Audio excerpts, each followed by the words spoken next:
Captain Sarah Chen stared at the strange readings on her screen. The numbers did not make sense. Her ship, the UES Prometheus, was deep in space near a star called Kepler 442. They were supposed to find new planets for humans to live on. Instead, they found something else. "Captain, you need to see this," said Lieutenant Jackson from his station. His voice sounded worried. Sarah walked over to him. Jackson was their best communication officer. If he was worried, there was a good reason. "What is it?" "We are getting a signal, but it is old, very old." Jackson pointed at his screen. "The computer says this signal is over 50,000 years old." Sarah looked at the data. The signal was weak but clear. It had patterns that looked like math. Only smart beings could make patterns like this. But 50,000 years ago, humans were still living in caves on Earth. "Where is it coming from?" Sarah asked. Jackson checked his instruments. "From the asteroid field near the fourth planet." "The signal is coming from inside a big rock." Sarah made a decision quickly. "Set course for that asteroid. Tell the crew to get ready. We might find something important." The Prometheus moved toward the asteroid field. As they got closer, their sensors showed something amazing. Hidden inside the biggest asteroid was a structure. It was not made by nature. Someone had built it. "My God," whispered Dr. Martinez, the ship's scientist. "That thing is huge. It looks like a space station, but it is built inside the rock." The structure was bigger than any human city. It was perfectly round and made of materials they had never seen before.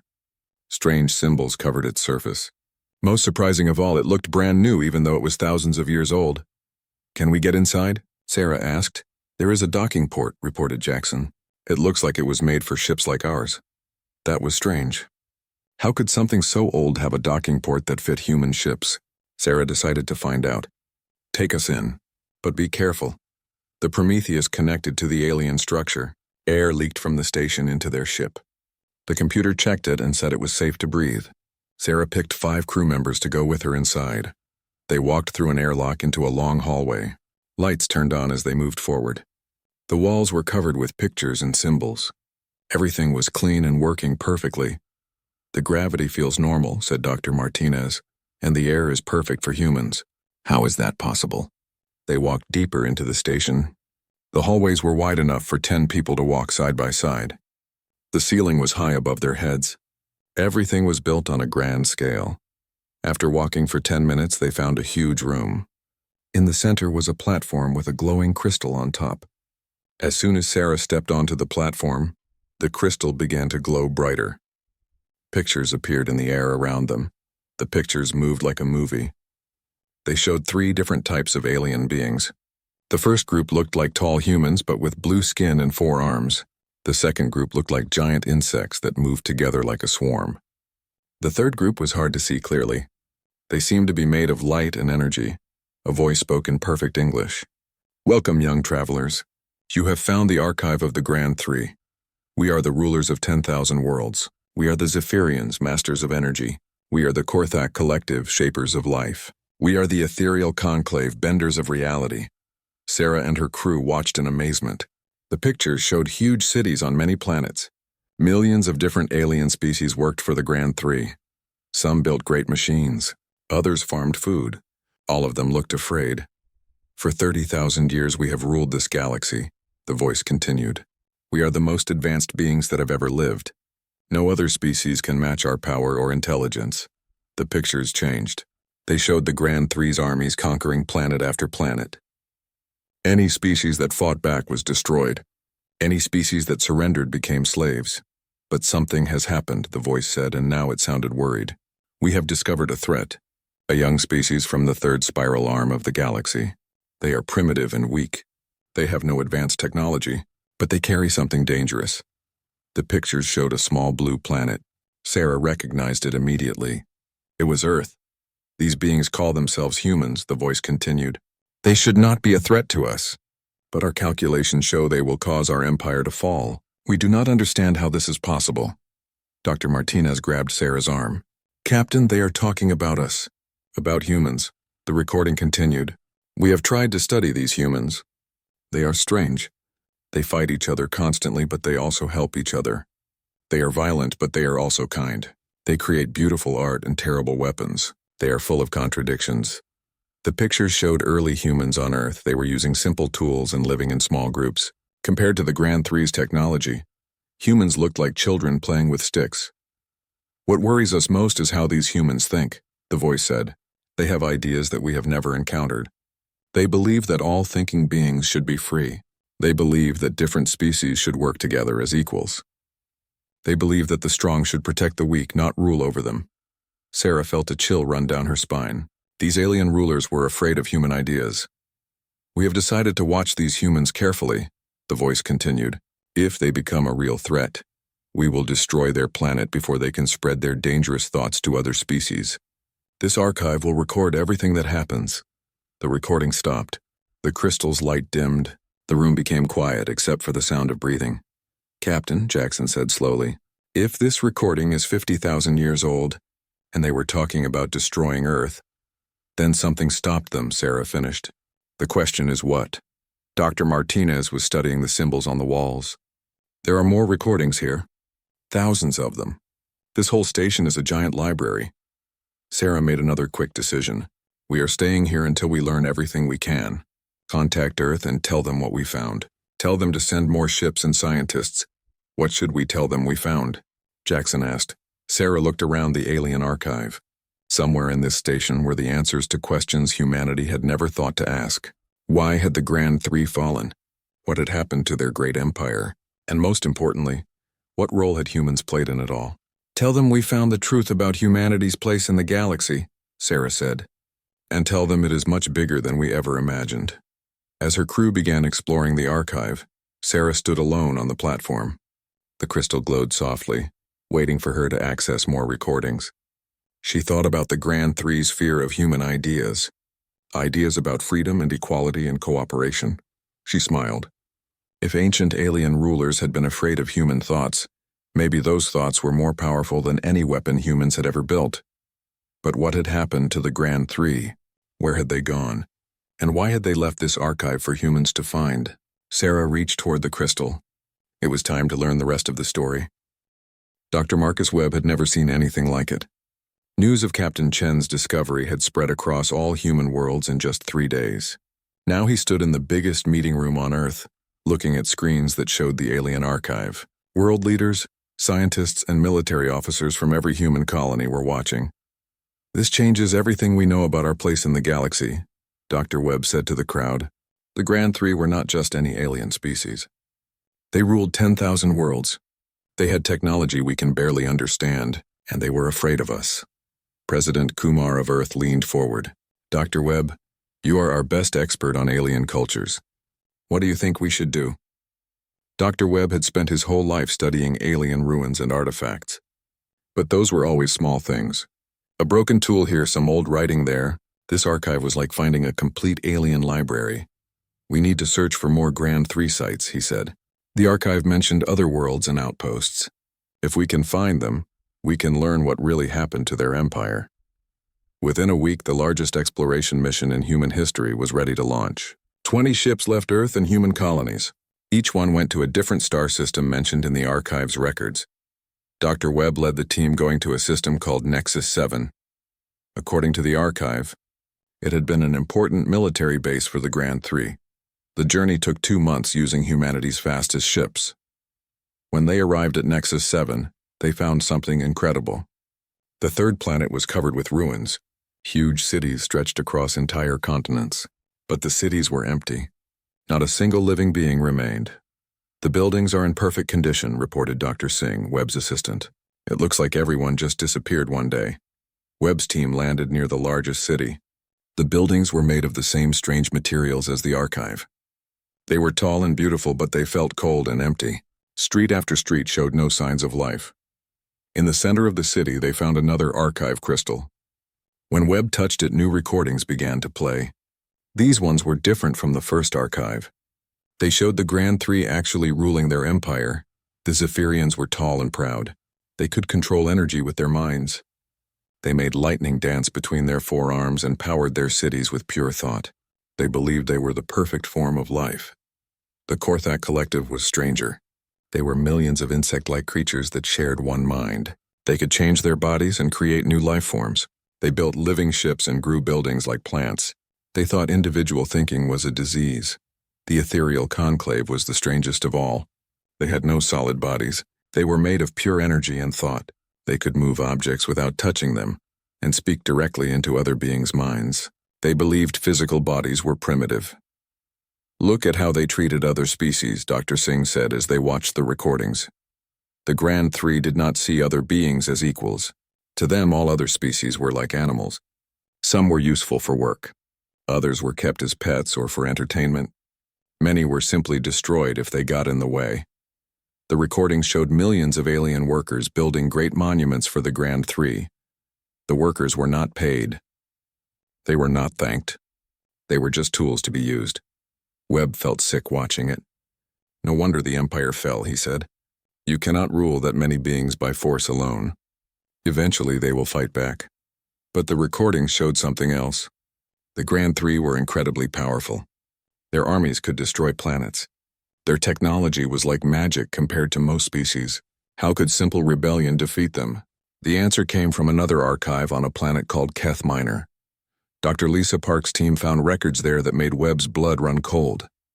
The Grand Three had not just been afraid of humans. They had been watching Earth for thousands of years. They knew about us before we even invented writing, Dr. Park reported during their weekly video meeting. They saw us discover fire, build cities, fight wars. They thought we were interesting but harmless. The Grand Three's first contact with humans had happened 50,000 years ago. A small group of human explorers had somehow developed early space travel. Webb could not believe it. History books said humans only reached space 500 years ago. "How is that possible?" Webb asked. "The recordings suggest humans had advanced technology in the past but lost it," Dr. Park explained. "Maybe there was a war or a disaster, but some humans escaped Earth and spread to other worlds. These early humans were not advanced like the Grand Three. They had simple ships and basic weapons, but they had something the Grand Three had never seen before. They talked to other species as equals. When humans met alien slaves working for the Grand Three, they did not try to rule them. Instead, they asked the aliens what they wanted. They listened to their problems. They treated them like friends. The Grand Three were confused," Dr. Park continued. "They did not understand why humans would care about lesser species. In their records, they call it the human sickness." Webb frowned. "What do you mean, sickness?" The Grand Three thought caring about others was a mental illness. They believed only weak species helped each other. Strong species took what they wanted. But something strange started happening on worlds where humans visited. The alien slaves began to act differently. They started asking questions. Why should they work for nothing? Why could they not make their own choices? Why should the Grand Three decide everything for them? At first, the Grand Three ignored these changes. A few rebellious slaves were not important, but the questions spread from world to world like a virus. Soon, entire planets were questioning Grand Three rule. Webb's team found evidence of this spread on every world they visited. Ancient writings showed how ideas about freedom and equality moved from species to species. The Grand Three tried to stop it by limiting travel between worlds. But it was too late. The recordings from multiple archives told the same story. The Grand Three's perfect empire was built on the idea that they were naturally superior to everyone else. But humans had introduced a new idea. They showed that all thinking beings could be equal partners instead of rulers and slaves. It was not human weapons that scared them. Webb realized it was human ideas. Dr. Park sent him a new recording she had found. In it, a Zephyrian leader spoke to his council. His voice was full of anger and fear. "These humans are destroying everything we have built," the alien leader said. "Not with armies or technology, but with thoughts. They make our subjects believe they deserve freedom. They make our workers think they should be paid. They make our slaves dream of independence." Another voice, probably from the Korthak collective, buzzed angrily. "We must eliminate this threat before it spreads further. We should destroy their home planet now." But a third voice, whisper soft like the ethereal conclave, disagreed. "It is already too late. The idea virus has infected too many worlds. Even if we destroy all humans, the thoughts will remain." Webb sat back in his chair. He finally understood what had happened. The Grand Three had not fallen to human conquest. They had fallen to human inspiration. By showing other species that freedom was possible, humans had started a revolution that the Grand Three could not stop. But that raised new questions. Where were the Grand Three now? What had happened to all their subjects? And why were the ruins so perfectly preserved? Webb looked at the data from all 20 exploration teams. Every Grand 3 world they had found was the same. Empty cities, working technology, and no signs of violence or destruction. It was like everyone had simply vanished one day. We need to find their capital world, Webb told President Kumar during their next meeting. If we can locate the center of their empire, we might learn what happened to them. Kumar nodded. How many more ships do you need? All of them, Webb said. Every ship humanity can spare. Because I think we are about to discover something that will change our understanding of what we are capable of. He looked at the star charts showing Grand 3 territory. Somewhere out there was the answer to the greatest mystery in galactic history, and somehow humans were at the center of it all. Admiral Sarah Chen stood on the bridge of her new flagship, watching the most beautiful and terrifying sight she had ever seen. Nexus Prime spread out before them like a jewel hanging in space. The planet was perfect. Too perfect. My God, whispered Commander Torres, her second in command. Look at the size of those cities. Chen had to agree. The cities on Nexus Prime were beyond anything humans had ever built. They stretched from horizon to horizon, their towers reaching into the clouds. But like every other Grand 3 world they had found, the cities were completely empty. Any life signs? Chen asked. None, Admiral, reported Lieutenant Kim from the sensor station. The cities have power. The buildings are intact, but there are no people, no animals, nothing alive at all. Chen had been promoted after her discovery of the first archive. Now she led a fleet of 50 human ships. Dr. Webb and his team of scientists were with her. They had spent 2 years searching for the Grand 3's capital world. Finally, they had found it. Take us down to the central city, Chen ordered. Dr. Webb, are you ready? Dr. Webb joined her on the bridge. He looked excited and nervous at the same time, as ready as anyone can be to walk through a dead empire's heart. The landing was smooth. Nexus Prime's gravity was perfect for humans. The air was clean and breathable. Even the temperature was comfortable. It was like the planet had been designed for human visitors. The central city was magnificent and horrible at the same time. The buildings were works of art, flowing and beautiful like frozen music. Streets were wide and clean. Gardens were perfectly maintained by automated systems. But the silence was deafening. Chen led a team of 20 people toward the largest structure in the city. It was a tower that reached up into the clouds, wider at the base than any human building. Strange symbols covered its surface, glowing softly in the afternoon light. The architecture tells a story, Dr. Webb explained as they walked. See how the buildings get bigger toward the center? This whole city was designed to show the power and importance of whoever lived in that central tower. They found an entrance that recognized human presence and opened automatically. Inside the tower was even more impressive. The walls were made of crystal that showed moving pictures of the Grand 3's history. The floor was so polished it looked like walking on mirrors. An elevator carried them up through the tower. As they rose, Chen could see the entire planet through crystal windows.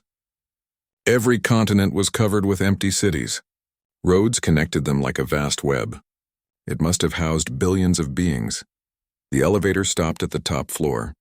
The doors opened to reveal a circular room larger than a football field. In the center stood the biggest archive crystal they had found yet. This one was not just glowing. It was pulsing like a heartbeat. This is it, Dr. Webb said quietly. The Grand Archive. Everything the Grand 3 knew should be recorded here. Chen approached the crystal carefully. When she touched it, the room exploded with light and sound. 3-dimensional images filled the air around them. The voices of the Grand 3 leaders spoke as clearly as if they were still alive. Emergency session of the High Council, announced a Zephyrian voice. The human infection has spread beyond all projections. The images showed maps of the galaxy. Red dots marked infected worlds. Chen watched in amazement as the red spread like spilled ink covering planet after planet. 1,700 worlds are now experiencing rebellion, buzzed a Korthak voice. Our subjects refuse to work. They demand payment. They want representation in government. The very concepts are absurd, an ethereal voice whispered like wind through leaves. The humans have given them words for things that should not exist. Freedom, equality, individual rights. These ideas spread faster than any disease. Chen realized she was watching the final council meetings of the Grand 3 Empire. These recordings showed their last desperate attempts to save their civilization. We have tried everything, the Zephyrian continued. We increased security. We built barriers between worlds. We even executed entire populations to prevent the spread of human ideas. Nothing works. The images changed to show Grand 3 forces attacking their own subjects. Chen watched in horror as energy weapons destroyed cities full of rebelling aliens. But for every world they destroyed, 10 more rose up in rebellion. The subjects are using our own technology against us, the Korthak voice reported. They have learned to reprogram our biological weapons. They have turned our living ships into weapons of rebellion. Our own creations fight for human ideas. Dr. Webb grabbed Chen's arm. Do you understand what this means? The Grand 3's subjects did not need human weapons to rebel. They used the Grand 3's advanced technology to free themselves. The recordings continued. Chen watched the systematic collapse of the greatest empire in galactic history. The Zephyrians' energy networks were sabotaged by their own engineers. The Korthak's biological systems were reprogrammed to serve their creators' enemies. The ethereal conclave's psychic networks became corrupted with thoughts of freedom. But the most disturbing development, the ethereal voice whispered, is that our own people are beginning to question our rule. The images showed something that made Chen's blood run cold. Young members of the Grand 3 species were joining the rebellions. Zephyrian children refused to use their power over others. Korthak individuals broke away from the collective mind. Ethereal beings chose to take physical form to stand with rebelling slaves. The human idea virus has infected even us, the Zephyrian leader said with despair. Our own children ask why we have the right to rule others. They demand to know why being powerful means we should control the weak. The last recording was the most important. The 3 leaders stood together in this same room. Around them, the crystal showed the final collapse of their empire. 9,000 worlds had declared independence. Only a few hundred remained loyal, and those were fighting civil wars. We have failed, the Zephyrian said. His forearms hung limp at his sides. 30,000 years of rule ended by the ideas of primitives who barely understand fire. What are our options?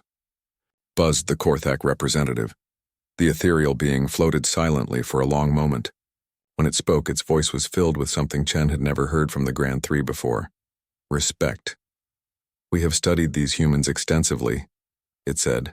They are not just destroyers. They are builders. When they free slaves, they do not make those slaves into new slaves. They help them build their own civilizations. What are you suggesting? The Zephyrian asked. Perhaps we should learn from them instead of fighting them. The recording showed the final decision of the Grand 3. Rather than continue a war they could not win, they chose to disappear. They used their advanced technology to leave this dimension entirely, but before they left they did something unprecedented. They freed all their remaining subjects. They gave them technology, resources, and knowledge. They left archives like this one to teach future generations about the rise and fall of their empire. Most importantly, they left a message. The crystal projected one final image. The 3 leaders stood together, looking directly at the recording device. The ethereal being spoke for all of them. To the humans who will eventually find this record, you have given the galaxy something we never could: hope. We ruled through fear and power. But you have shown that there is a better way. We leave this galaxy to you and those you have inspired. Use our knowledge wisely. Do not repeat our mistakes. The recording ended. The crystal's light dimmed. Chen and her team stood in silence, trying to process what they had learned. They just left? Commander Torres asked. Dr. Webb was studying data from the crystal. According to this, they transported their entire species to a parallel dimension. They gave up physical existence rather than continue fighting a war against ideas. Chen walked to the crystal windows and looked out at the empty cities. All of this, 10,000 worlds, billions of subjects, gone because humans taught them to want freedom. Not gone, Dr. Webb corrected. Free. According to these records, all the subject species were given their independence. They built their own civilizations and spread across the galaxy. Chen frowned. Then where are they now? If billions of species gained their freedom 50,000 years ago, where are their descendants? Dr. Webb smiled and pointed to a star chart the crystal was displaying. That, Admiral, is what we need to find out next. Because according to this data, there are thousands of free civilizations out there, and they are all waiting to meet the species that gave them the gift of liberty. Chen stared at the star chart. Each point of light represented worlds that had been freed by human ideas. Worlds that had built their own societies based on freedom and equality. worlds that might welcome humanity as friends rather than conquerors. Set course for the nearest civilization, she ordered. It is time for humanity to meet its children. The planet Veridan looked like paradise from space. Green oceans sparkled under twin suns. Floating cities drifted through pink clouds. Ships moved between the cities like schools of fish, their hulls gleaming with colors that changed as they flew. Admiral Chen watched from her flagship's bridge as her fleet approached the first free world they had found. According to the Grand Archive, Veridan had been one of the first planets to rebel against the Grand Three. That was 49,000 years ago. "Admiral, we are receiving a communication," reported Lieutenant Kim. "It is in perfect English." Chen raised an eyebrow. "How do they know our language?" "We have been waiting for you," came a warm voice over the communication system. "We are the Veridani Council. We welcome the children of humanity to our world." Dr. Webb joined Chen on the bridge. "Children of humanity? What does that mean?" "Perhaps we should ask them in person," Chen said. "Open a channel. This is Admiral Sarah Chen of the United Earth Space Forces. We accept your welcome and request permission to visit your world." "Permission granted with joy," the voice replied. "Please bring representatives to Harmony Station, our main city. We have much to discuss." The shuttle ride down to Veridan's surface was unlike anything Chen had experienced. Instead of landing pads, the floating city had areas where ships could simply hover. Veridani vessels flew all around them, their pilots waving cheerfully through transparent hulls. When Chen and her team stepped out of the shuttle, they met their first free aliens. The Veridani were beautiful creatures. They stood upright like humans but had skin that shifted colors with their emotions. Their eyes were large and kind. Most surprising of all, they wore simple clothes and jewelry that looked almost human in design. "Welcome, liberators," said the Veridani who approached them. Her skin glowed soft blue, which Chen somehow knew meant happiness. "I am Council Speaker Liara. We have prepared a celebration for your arrival." Chen was confused. "Liberators? We have never been to your world before." Liara's skin shifted to gentle gold. "Not you personally, but your species, your ancestors. They gave us the gift that allowed us to free ourselves from the Grand Three." She led them through the floating city. Chen was amazed by what she saw. The Veridani had built a civilization that was both advanced and beautiful. Their technology worked in harmony with nature. Children played in gardens while their parents worked at jobs they had chosen freely. "Tell me about our ancestors," Dr. Webb said as they walked. Liara's skin sparkled with silver, which seemed to mean remembrance. 50,000 years ago, our people were slaves to the Zephyrians. We built their monuments and powered their cities with our labor. We had no names, only numbers. We had no choices, only orders. They arrived at a large building in the center of the city. Inside was a museum filled with artifacts and recordings. Liara showed them to a section labeled The Great Awakening.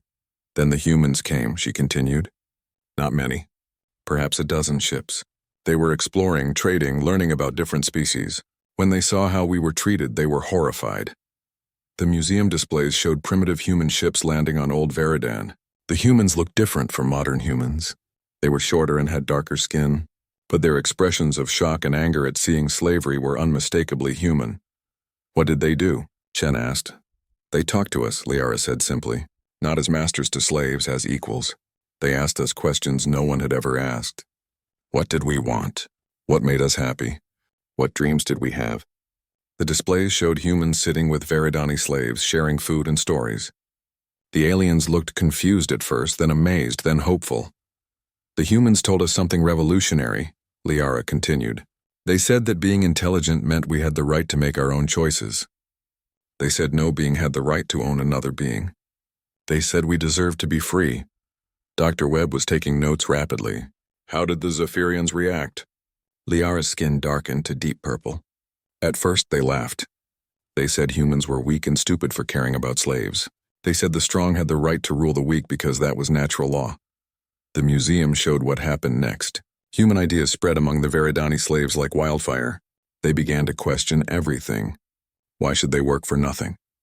Why could they not choose their own leaders? Why should the Zephyrians decide how they lived? "The rebellion started small," Liara explained. A few slaves refused to work. Then more joined them. The Zephyrians punished the rebels, but that only made others angry. Soon entire work camps were rebelling. Chen watched recordings of the rebellion. She was amazed by what she saw. The Veridani had not used weapons to fight their masters. Instead, they had used the Zephyrians' own technology against them. "How did you defeat beings who could control energy with their minds?" she asked. Liara smiled, her skin brightening to warm yellow. "The humans taught us something the Zephyrians had forgotten. Every advanced technology depends on those who build and maintain it. The Zephyrians could make lightning, but we built their power plants. They could fly, but we maintained their ships. The rebellion had been brilliant in its simplicity. The Veridani workers had simply stopped maintaining Zephyrian technology. Power plants failed. Ships broke down. Communication networks went dark. The masters found themselves helpless without their slaves. But the most important thing the humans taught us was cooperation," Liara continued. "The Zephyrians ruled alone, but we learned to work together, to help each other, to make decisions as a group." The museum showed how the Veridani had organized themselves during the rebellion. Instead of having one leader, they had formed councils. Instead of fighting each other for power, they had shared resources and knowledge. Instead of seeking revenge against their former masters, they had simply asked them to leave. "What happened to the Zephyrians on your world?" Dr. Webb asked. "They left," Liara said, "when they realized they could not maintain their technology without us, and that we would never willingly serve them again. They simply departed for other worlds." Chen frowned. "That seems too easy." Liara's skin shifted to thoughtful silver. "Perhaps. But remember, the Zephyrians believed they were naturally superior. When their slaves proved they could build a better civilization without masters, it challenged everything the Zephyrians believed about themselves." The tour continued through the museum. Chen learned that the Veridani rebellion had inspired other worlds. The humans had not stayed to rule Veridon. Instead, they had continued exploring, spreading their ideas about freedom and equality to other species. Each world found its own way to freedom, Liara explained. Some rebelled like us. Others negotiated for independence. A few simply waited for their masters to leave when maintaining control became too difficult. The final section of the museum showed what had happened to Veridon after gaining freedom. The Veridani had built a society based on the principles the humans had taught them. Everyone had a voice in government. No one was forced to work against their will. Different groups cooperated instead of competing for dominance. "We have made mistakes," Liara admitted. "Freedom is not always easy. Sometimes we disagree about important decisions. Sometimes selfish individuals try to gain power over others. But we always remember the human teaching. All thinking beings deserve the right to choose their own path." As they left the museum, Chen noticed something that made her heart race. In the city's central square stood a statue. It showed a human figure with arms outstretched, and surrounding it were figures representing dozens of different alien species. All of them were reaching toward the human. "What does that statue represent?" she asked. Liara's skin glowed with deep reverence. "The Awakener. The human spirit that taught us we could be more than slaves. It reminds us that freedom is not just the absence of masters. It is the presence of hope." That evening, the Veridani held a celebration for the human visitors. Representatives from dozens of other free worlds attended by hologram. Each species had its own story of liberation, but they all shared common themes. Humans had given them ideas that transformed their understanding of what was possible. "How many free worlds are there now?" Chen asked during the celebration. Liara consulted with other council members. "We estimate over 8,000 worlds have achieved independence since the fall of the Grand Three. Some have formed alliances. Others prefer isolation. But all remember the gift humanity gave us." Dr. Webb leaned forward eagerly. "What gift exactly? What made human ideas so powerful?" Liara was quiet for a moment. When she spoke, her words made Chen's eyes fill with tears. "You gave us the most powerful force in the universe," she said. "The belief that things could be better. For millions of years, species across the galaxy accepted that the strong would rule the weak. It was natural law. It was the way things had always been." She gestured to the mixed gathering of aliens around them. "But humans showed us that natural law could be changed, that we did not have to accept the way things were, that we could choose to build something better." As the celebration continued into the night, Chen realized that humanity had accomplished something unprecedented in galactic history. They had not conquered an empire through superior weapons or technology. They had liberated it through superior ideas, but questions remained. Admiral Chen stood in the largest conference room ever built by humanity. The space station orbiting Earth had been constructed in just 6 months, designed specifically for this moment. Representatives from over 3,000 free worlds filled the vast chamber. The sight was breathtaking and overwhelming. 3 years had passed since Chen first discovered the Grand Archive. In that time, humanity had made contact with countless civilizations that traced their freedom to ancient human influence.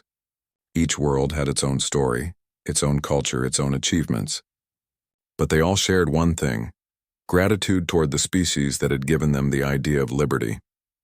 "The Assembly of Free Worlds is now in session," announced Dr. Webb, who had been chosen as the first human representative to the galactic community.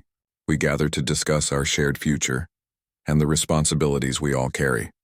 Chen watched as translators converted speech into thousands of different languages. The technology was a gift from the Korthani, descendants of the old Korthak collective who had learned to use their biological abilities to help others instead of controlling them. Speaker Liara of Veridon rose first. Her skin glowed with ceremonial gold as she addressed the assembly. "We are here because 50,000 years ago, a small group of humans chose to see slaves as equals. Today we face a new challenge that requires the same courage." A massive hologram appeared in the center of the chamber. It showed a galaxy map with thousands of glowing points representing free worlds. But in the outer spiral arms, dark areas remained unexplored. "Our long-range sensors have detected signals from the Andromeda galaxy," Liara continued. "The patterns match those of an advanced empire similar to the old Grand 3. They appear to be expanding toward our galaxy." Chen felt a chill run through the chamber. The assembled representatives shifted uneasily. After millennia of freedom, they faced the possibility of new masters. "How advanced are they?"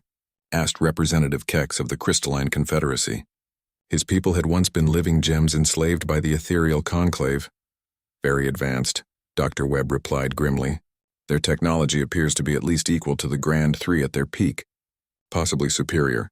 Are they hostile?"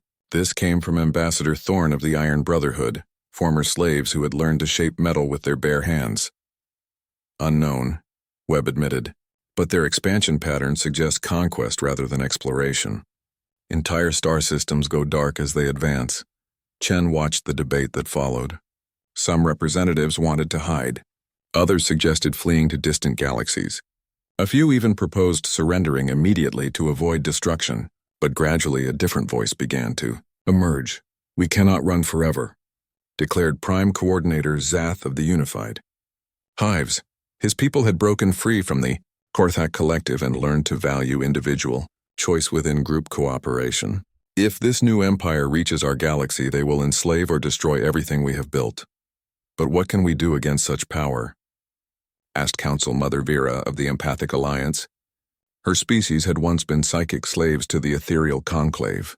It was Chen who stood to answer. The chamber fell silent as the human admiral walked to the center platform. 50,000 years ago, my ancestors faced the same question," she began. "They were primitives compared to the Grand 3. They had simple ships, basic weapons, and no advanced technology. But they had something more powerful than any weapon." She gestured to the assembled representatives. "Look around this chamber. Every one of you is proof that ideas can be stronger than armies. Your ancestors defeated the Grand 3 not with superior firepower, but with superior principles." "But this new threat may be different," protested Director Caney of the Merchant Worlds. "The Grand 3 were overconfident. They believed their own propaganda about natural superiority. These newcomers may be more practical," Chen nodded, "which is why we cannot fight them the way the Grand 3 would have fought. We will not meet conquest with conquest. We will meet tyranny with something they cannot understand or defend against." She activated her own hologram. It showed the current state of the free worlds. Unlike the Grand 3's rigid hierarchy, the free civilizations had formed a complex network of alliances, trade partnerships, and cultural exchanges. The Grand 3 ruled through fear and control, Chen explained. Every decision came from the top. Every world depended on the center. When the center fell, everything collapsed. She highlighted the connections between free worlds. "But we have built something different. We have no central authority that can be destroyed. We have no single point of failure. We are a web, not a pyramid." "You are suggesting we fight them?" asked Speaker Liara. I am suggesting we do what humans do best, Chen replied. We inspire them. The plan that emerged from the assembly was unlike anything attempted in galactic history. Instead of building armies or weapons, the free worlds would focus on spreading the same ideas that had toppled the Grand Three. We will not wait for them to reach our galaxy, Chen explained as the strategy took shape. We will go to them. The mission was volunteer only. No world was required to participate. No species was forced to contribute. But the response was overwhelming. Within months, the largest peaceful expedition in galactic history was ready to launch. Chen commanded the flagship Unity, a vessel built by dozens of different species working together. Its hull was shaped by the Iron Brotherhood and powered by Zephyrian descendants who had learned to share energy instead of hoarding it. Its computers were biological creations of the reformed Korthak, programmed with wisdom from ethereal descendants who now used their powers to heal minds instead of controlling them. The journey to Andromeda took 2 years. During that time, the expedition grew as they picked up volunteers from worlds along the way. By the time they reached the galaxy's edge, over 10,000 ships carried representatives from every free civilization. What they found in Andromeda was both familiar and terrifying. The Dominion, as they called themselves, had indeed conquered most of the galaxy. Their empire was even more rigid than the Grand Threes had been. Every world looked identical. Every species wore the same clothes and lived in the same type of buildings. They have achieved perfect order, observed Dr. Webb as they studied the Dominion worlds. No rebellion, no dissent, no individual expression. Perfect slavery, Chen corrected. But slavery nonetheless. The expedition's first contact with the Dominion was carefully planned. Instead of approaching their military or government, they sought out the workers and servants. Just as humans had done 50,000 years ago, they sat down with ordinary beings and simply talked. The conversations were difficult at first. The Dominion's subjects had never heard concepts like individual rights or personal freedom. They had been taught that questioning authority was mental illness. They believed that obedience was the highest virtue. But slowly, carefully, the expedition members began to plant seeds of doubt. They asked simple questions. Why did the rulers live in luxury while workers lived in poverty? Why could some beings make choices while others could not?